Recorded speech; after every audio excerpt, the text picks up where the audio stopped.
Hello दोस्तों, जय हिंद। तो आज हम लोग पढ़ने वाले हैं भौगोलिक विकास के कालानुक्रम के बारे में। Chronology series of geographical development. तो आज से पहले मैंने और भी कुछ वीडियोस बनाए हैं जिसके बारे में मैंने समझा है शुरू से लेकर अभी तक के बारे में। तो आपने अभी तक वो वीडियो नहीं देखी है तो आई बटन में आपको वह वीडियो का लिंक मिल जाएगा, आप वहां से वह वीडियोस को देख सकते हैं। हम लोगों ने देखा पृथ्वी के जन्म से लेकर धर्म तक की स्थापना, धर्म तक की स्थापना से लेकर साम्राज्यों की स्थापना, मंगोल साम्राज्य का स्थापना हुआ और अनेकों साम्राज्य की स्थापना हुए, सभ्यताओं का विकास हुआ। और उसके साथ साथ हम लोगों ने देखा कि विकास के साथ साथ, स्थापना के साथ साथ उसके विस्तार भी होने लगे थे, वह विस्तारित भी होने लगे थे, फैलने लगे थे एक देश से दूसरे देश, महादेशों तक।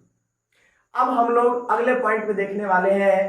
तो पॉइंट नंबर 16 में देखेंगे हम लोग कि 1325 ईस्वी में हुआ क्या था। तो आइए,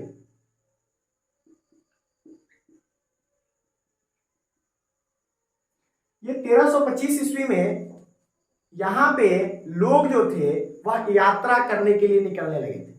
अब यात्रा करने के लिए क्यों निकलने लगे थे, तो इसके लिए मैं जरा सा आपको एक चीज समझाता हूं।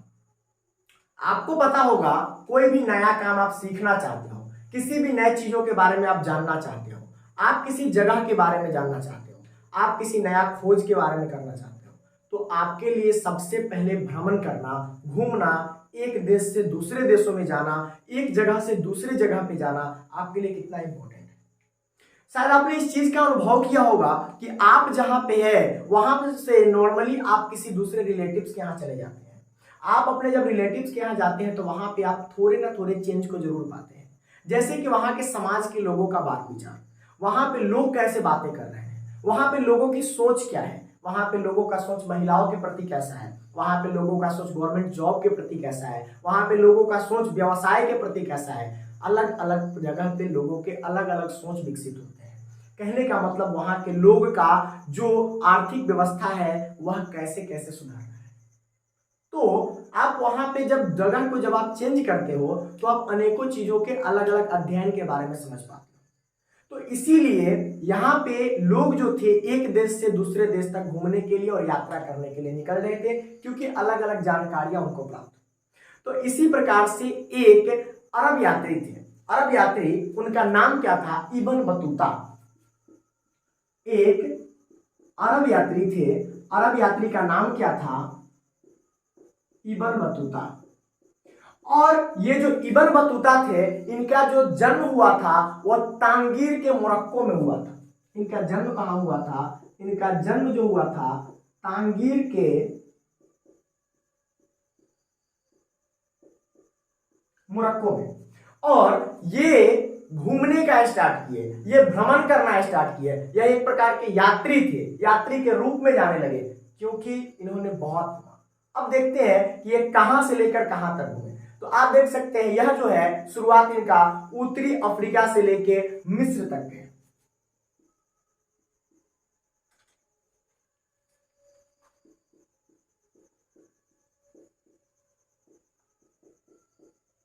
उत्तरी अफ्रीका से लेके मिस्र, इजिप्ट तक, और फिर इजिप्ट से आगे बढ़े अरब प्रायद्वीप में, अरब के जो प्रायद्वीपीय पठार उधर की तरफ बढ़े, ईरान और इराक की तरफ, अरब की तरफ बढ़े। और अरब की तरफ जाने के बाद में वह गए रेड सी, लाल सागर।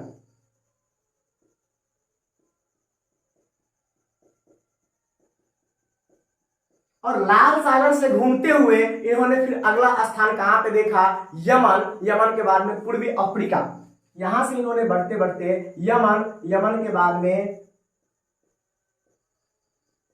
पूर्वी अफ्रीका गए, और फिर पूर्वी अफ्रीका से होते हुए अफगानिस्तान, अफगानिस्तान के बाद भारत, चीन और स्पेन। यहां से कहां गए, अफगानिस्तान, अफगानिस्तान के बाद में भारत, चीन, स्पेन। इन्होंने भ्रमण बहुत तरह से किया और भ्रमण करने के बाद में इन्होंने बहुत सारी जानकारियों का इकट्ठा भी किया, और वह जो जानकारियां थी इनके लिए बहुत ही ज्यादा इंपॉर्टेंट होने के साथ साथ ये जहां कहीं भी गए, जिन लोगों ने इनसे बहुत सारी चीजों पे वार्तालाप किया, तो उन लोगों की इन्होंने बहुत ही अच्छे से जानकारियां दी, जगह के बारे में, वहाँ के इकोनॉमिक के बारे में, वहाँ के पॉलिटिकल सेटअप के बारे में, वहाँ के सोसाइटी के बारे में, वहाँ के लोगों के सोच के बारे में, वहाँ के लोगों के विचारधारा के बारे में। तो आपने देखा कि 1325 ईस्वी में क्या हुआ था। अब जरा सा हम लोग अगले पॉइंट की तरफ बढ़ते हैं, पॉइंट नंबर 17। तो पॉइंट नंबर 17 का जो समय काल है वह है 1350 ईस्वी से लेके 1980 ईस्वी तक। 1350 ईस्वी से लेके 1980 ईस्वी तक। अब इस समय काल में क्या होता है, जरा सा ध्यान दीजिएगा। इस समय काल में ऑटोमन साम्राज्य, ऑटोमन इंपायर, ऑटोमन साम्राज्य, जो ऑटोमन इंपायर थे वह क्या किए कि इन्होंने कुछ चीजों पर ज्यादा इंपॉर्टेंस दिया, कुछ चीजों को बहुत ही ज्यादा महत्व दिया। तो कौन कौन सी चीजें थी जिनको इन्होंने ज्यादा महत्व दिया, आइए जरा सा उस चीजों पर हम लोग ध्यान से देखते हैं। इन्होंने बहुत ही ज्यादा महत्व दिया, वह पॉइंट देखते हैं वो कौन कौन सा पॉइंट है। इन्होंने व्यापार, वाणिज्य, कला और चिकित्सा पर ज्यादा फोकस किया। व्यापार, वाणिज्य, कला, चिकित्सा, इन सारी चीजों पर इन्होंने बहुत ही ज्यादा फोकस किया। छोटे छोटे पॉइंट है, पढ़ते चलते हैं, समझते चलते हैं, इससे हम लोग को पता चलेगा कि यहाँ पे जो थे वो जब विकास होता है तो विकास होने के क्रम में लोगों की मूलभूत जो जरूरतें होती है वह कौन कौन से लोग कैसे कैसे विकास करते हैं, जैसे जैसे उनके समाज में जैसी जैसी जरूरत होती है वैसे वैसे विकास करने का शुरुआत करते हैं। आपने एक लाइन में सुना होगा, आवश्यकता ही आविष्कार की जननी है। तो उसी प्रकार से वही लाइन का मतलब यहाँ पे आया कि धीरे धीरे इनको जैसे जैसे जरूरत पड़ने लगा इन्होंने व्यापार पे फोकस किया, वाणिज्य पे फोकस किया, कला को देखा, कलाकृति के बारे में इन्होंने बहुत ही अध्ययन किया और फिर उस पर काम करना स्टार्ट किया। फिर चिकित्सा के बारे में, बिना चिकित्सा के फिर अभी के समय में आप देख सकते हैं उसी प्रकार से वैसे ही कुछ लोगों की इनकी जरूरतें रही होंगी और उस प्रकार से इन्होंने स्टार्ट कर दिए थे। अब अगले पॉइंट की तरफ बढ़ते हैं, पॉइंट नंबर 18।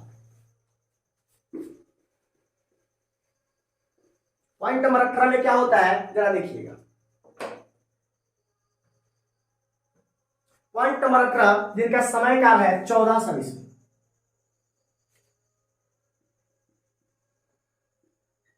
अब इस 1400 ईस्वी में क्या होता है, यहां पे क्या होता है कि लोग भ्रमण करने के साथ साथ क्या होते हैं कि यहां पे भ्रमण जो करते हैं 1400 ईस्वी में एक तरह की शुरुआत होती है जलयान से। वाणिज्य और व्यापार को लेकर लोग क्या करते हैं कि जलयान, जलयान कहने का मतलब कि जल में चलने वाले वाहन का उपयोग करते हैं। तो यहां पे क्या होता है कि जलयान अर्थात जल में चलने वाले वाहन का इन्होंने सहारा लिया। किस काम के लिए सहारा लिया, जलयान का इन्होंने माध्यम बनाया।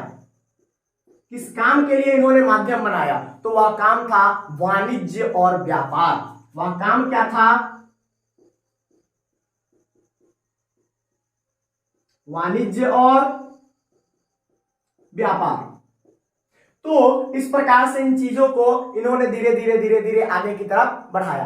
अब जरा से देखिएगा, वाणिज्य और व्यापार के लिए जब इन्होंने माध्यम बनाया तो किस रास्ते से धीरे धीरे आगे बढ़ते थे, तो यहाँ पे जो रास्ता था वह फारस की खाड़ी से इन्होंने स्टार्ट किया। फारस की खाड़ी से होते हुए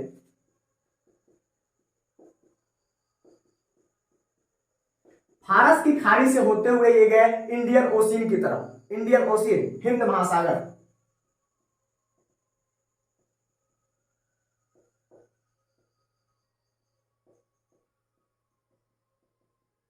हिंद महासागर।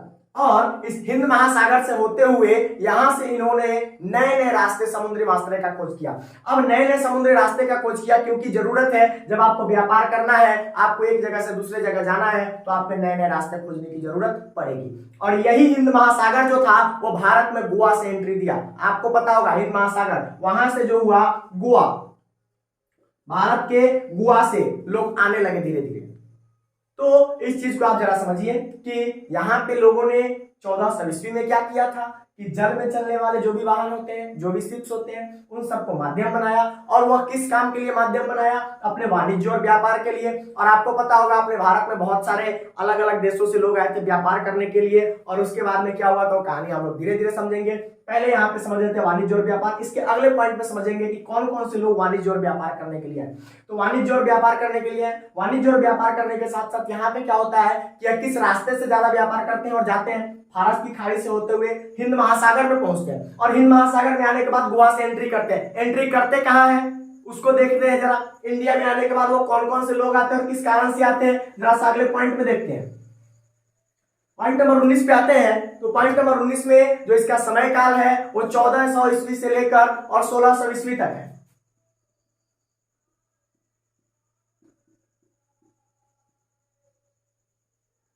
1400 से लेकर 1600 ईस्वी तक। अब 1400 से लेकर 1600 ईस्वी तक क्या हुआ था? 1400 से लेकर 1600 ईस्वी में यूरोप में नव जागरण हुआ था। यहां पे इस समय में क्या हुआ था?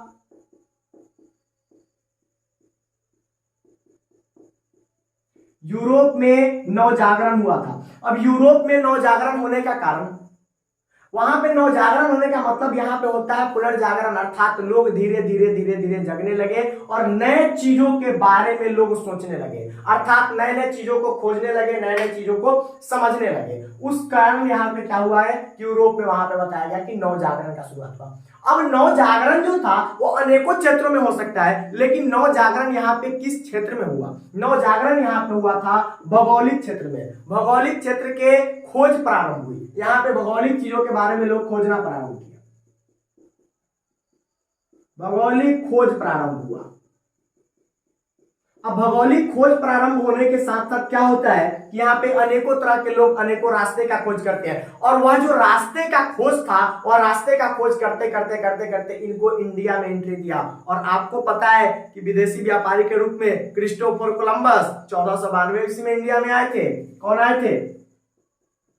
Christopher Columbus. कब आए थे?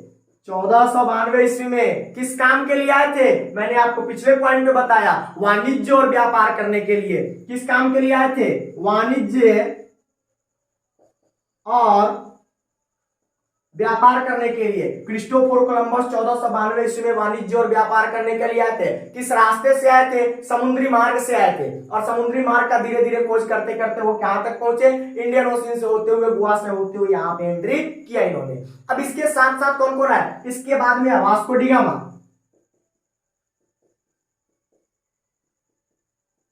अब Vasco D gamma, Vasco D gamma के साथ साथ और आगे क्या क्या हुआ? अब उसके बाद में एक और व्यक्ति का नाम आता है जो कि थे मार्टिन बेहम। Martin Behaim. अब मार्टिन बेहम के जो नाम से एक और काम होता है, और मार्टिन बेहम ने एक चीज और खोज किया था। वो क्या खोज किया था इन्होंने? जब भ्रमण करेंगे तो लोगों को पता चलेगा। अब लोग जो थे वह क्या किए कि एक जगह से जाते फिर उसी जगह पे आके मिल जाते, फिर एक जगह से भ्रमण करना शुरुआत करते, फिर घूमते घूमते एक समय के बाद फिर उसी जगह पर आ जाते। तो मार्टिन बेहम ने घूमते घूमते एक चीज का खोज किया, और सबसे पहले स्फेरिकल ग्लोब, जो हम लोग जो आज देखते हैं ग्लोब जो गोले के रूप में रहता है, स्फेरिकल ग्लोब। ये जो स्फेरिकल जो ग्लोब था वो सबसे पहले मार्टिन बेहम ने बनाया था। स्फेरिकल ग्लोब का खोज मार्टिन बेहम ने किया था।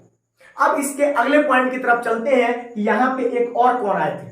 तो Ferdinand Magellan. Ferdinand Magellan, Ferdinand Magellan कब आए हुए थे? 1592 ईस्वी में फर्डिनेंड मैगलन।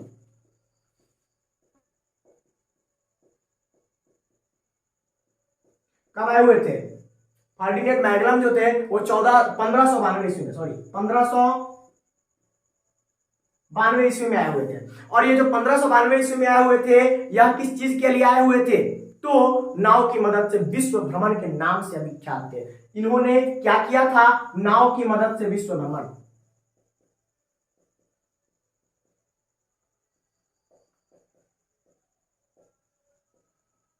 इन्होंने नाव की मदद से पूरे विश्व का भ्रमण किया था। अब आपने इस चीज को समझा कि यहां पे जो वाणिज्य और व्यापार के लिए लोगों ने नाव का सहारा लिया, समुद्री रास्ते का सहारा लिया, और उसके बाद में भौगोलिक खोज प्रारंभ हुआ था। भौगोलिक खोज प्रारंभ होने का कारण क्या था? यूरोप में हुआ नवजागरण। जब नवजागरण हुआ तो किस काम के लिए हुआ? भौगोलिक खोज के लिए हुआ। भौगोलिक खोज में कब कब से हुआ, कैसे कैसे हुआ, उस चीज को आपने समझा, कैसे कैसे लोग कहाँ पे गए, क्या क्या काम किया। और आपने जानते भी होंगे कि कोलंबस जो है उसके बाद में धीरे धीरे भारत की क्या कैसे दशा हुई और क्या क्या आगे की तरफ बढ़ा, कब कब लैंड किया, इस चीज को आप जानते भी होंगे। बाकी हम लोग आगे पढ़ेंगे इन चीजों के बारे में। पहले एक जो रफली चीजों को समझ लेते हैं, जान लेते हैं कैसे कैसे विकास की रेखाएं आगे की तरफ बढ़ती है। अब जरा सा चलते हैं अगले पॉइंट्स की तरफ। अगला पॉइंट नंबर 20 जो है आप लोग के लिए इंपॉर्टेंट है और इस चीज को जरा सा देखते हैं। इसका जो समय काल जो था, पॉइंट नंबर 20, 1587 से लेकर 1621 ईस्वी।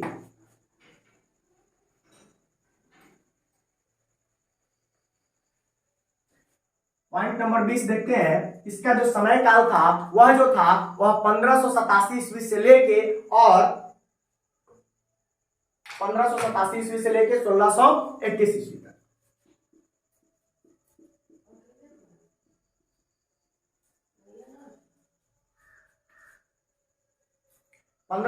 ईस्वी से लेकर 1621 ईस्वी के बीच में क्या हुआ था? तो यहां पे जो था वह फारस, जो कि ईरान, फारस,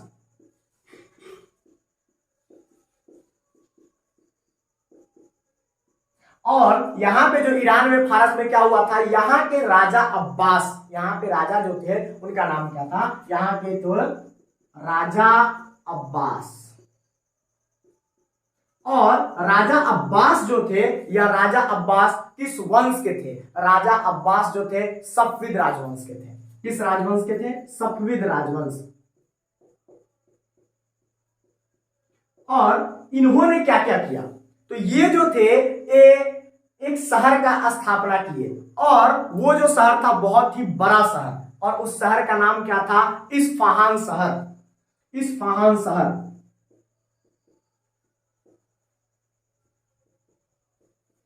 जब उन्होंने इस्फहान शहर की जब स्थापना किए तो इस्फहान शहर की विशेषता क्या क्या थी, जरा सा समझते हैं इसके विशेषता के बारे में। इस इस्फहान शहर की विशेषता यह थी कि यहाँ पे शहर की स्थापना होने के बाद स्वर्णिम काल आया।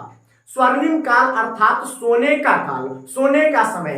अर्थात यहाँ पे अर्थ यह होता है सोने के समय से कि जब शहर की स्थापना होती है तो आप अच्छे खासे पैसे इनकम जो है जनरेट कर पाते हो। तो जब आप अच्छे खासे इनकम जनरेट करोगे तो आपके देश की आर्थिक स्थिति मजबूत होगी, आपके वहां के शहर की आर्थिक स्थिति मजबूत होगी। तो वो जब आर्थिक स्थिति मजबूत होती है वैसे ही समय को स्वर्णिम काल कहा जाता है। तो शहर की स्थापना के बाद का रिजल्ट जो आया वह जो हुआ स्वर्णिम काल की स्थापना हुआ।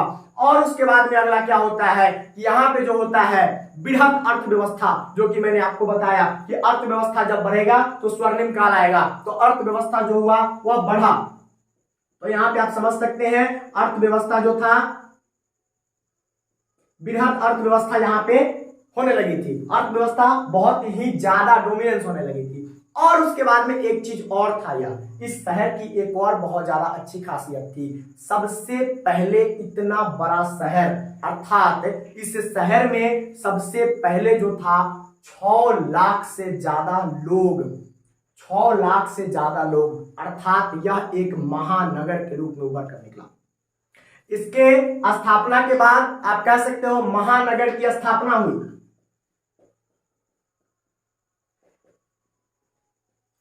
और महानगर की स्थापना में क्या हुआ था कि यहाँ पे 6 लाख से ज्यादा लोग थे। यहाँ पे 6 लाख से ज्यादा पॉपुलेशन थी।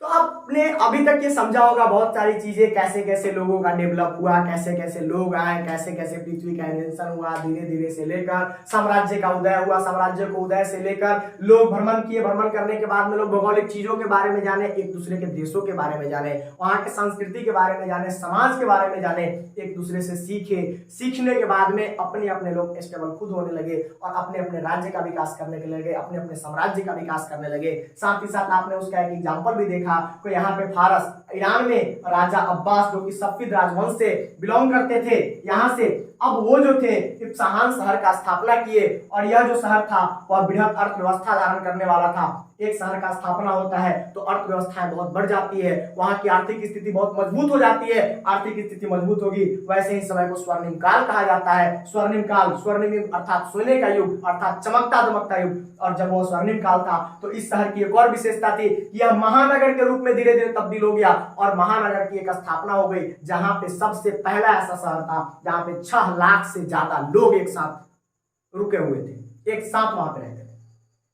तो वीडियो में अंत तक बने रहे आप लोग, चीजों को समझें, देखें। कुछ और पॉइंट्स है जो कि हम लोग अगले वीडियो में डिस्कस करेंगे। कुछ इसके पहले जो मैंने पॉइंट्स बता रखे हैं, 15 पॉइंट्स भौगोलिक विकास के कालानुक्रम के बारे में, अगर आप लोग वो नहीं देखे हैं तो आई बटन में वह आपको लिंक मिल जाएगा, उस चीज को आप जाकर देख सकते हैं। अगर वीडियो आपको पसंद आया हो तो वीडियो को लाइक कीजिए और चैनल को सब्सक्राइब जरूर कर लीजिए। ऐसे वीडियोज हर समय आपको मिलते रहेंगे और किसी भी प्रकार के कोई भी परेशानियां आपको समझने में होती है, कोई और नए क्वेश्चंस आपके मन में आते हैं तो आप कमेंट बॉक्स में इस क्वेश्चन को जरूर लिखें। वीडियो में अंत तक बने रहने के लिए बहुत बहुत धन्यवाद।